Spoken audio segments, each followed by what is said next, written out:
students from Morgan State University had an opportunity of a lifetime visiting Cuba. And joining us today are Sinclair Krull and Emily Pellin to talk more about it. Welcome. Thanks for being with us. Well, thank you for Thanks for having us. So you all were on the trip in June. I can't even imagine how exciting that must have been for you. Absolutely. Yeah. Trip of a lifetime, I think. Yeah. Well, tell me more. What do you remember most about it? I think what struck me the most was, beyond the cars and mojitos, but the people were really, truly welcoming to us. And when we said that we were Americans, they didn't look shocked or upset or anything. They welcomed us there, and that was beautiful. And did you feel things were a little different now that the embargo had been lifted and things are starting to ease up a little bit between the U.S. and Cuba?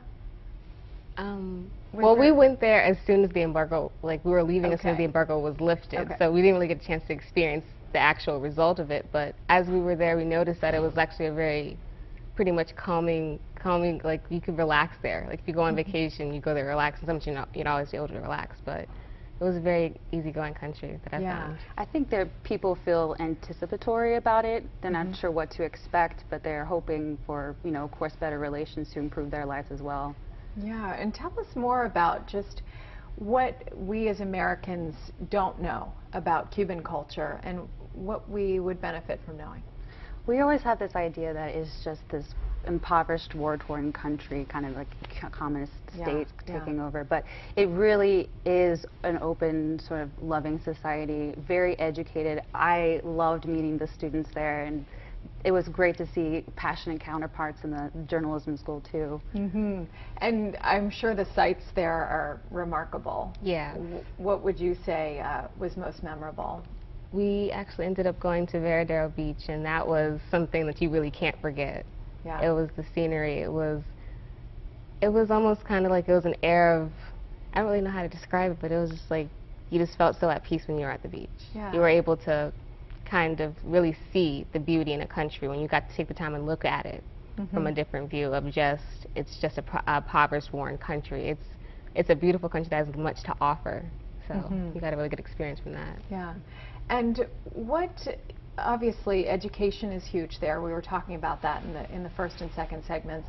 Were you able to interact with other students from Cuba? Yeah. And what was that experience like? That was so fun. That was really unique too, because we've been blocked from this country for so long. We think perhaps maybe they've been manipulated somehow, but they're just like us. They're open and ready to see the world, and especially the medical students, they can have their education for free, and if they're from out of the country, they go back and help a impoverished area home, and that's really inspiring. I think overall the whole trip was absolutely inspiring. Yeah, In your experience with students there? The students, they were honest, like she said, they were just like us. Like it was like meeting a friend here.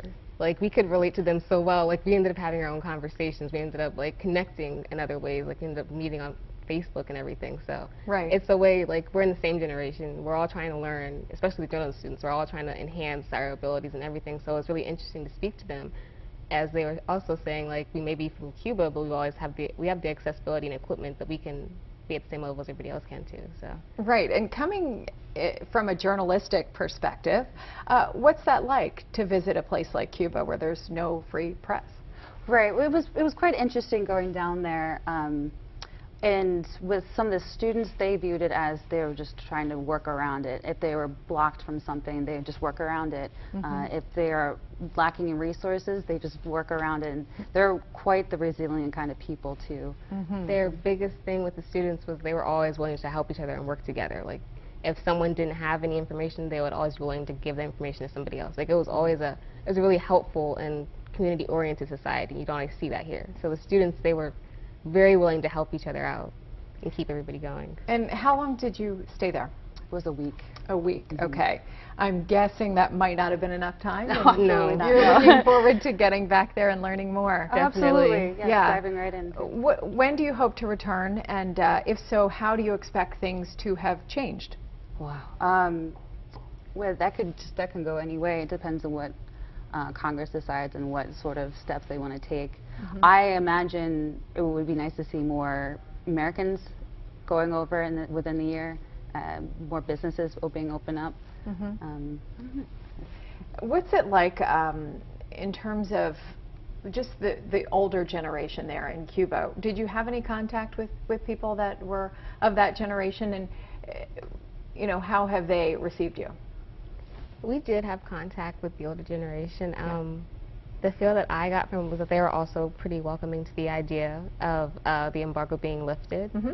I think they were all kind of ready for this tension to finally be over. It's been a country that's been blockaded for years against the U.S., so I think finally having this relationship will open up new doors for both the U.S. and Cuba. Mm-hmm. And what type of preparation did you have at Morgan leading up to this trip? Well, we did some research, some reading, and we met together and we talked about how we wanted to approach stories, Mm-hmm. what to expect, but not expect to, everything. Right. And basically, we were told be open and embrace everything that came our way, and we did, and that was amazing. And how about for you?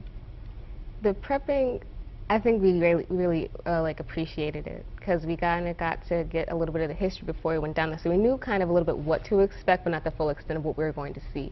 Right. The prepping actually helped us too because we didn't know exactly what we were going to do, but we knew the direction, like you said, the stories that we were going to go in. We were able to work with some equipment before we went down there. We went for ground rules, so we kind of had a good feel for what we were going to do. Well, we appreciate your perspective.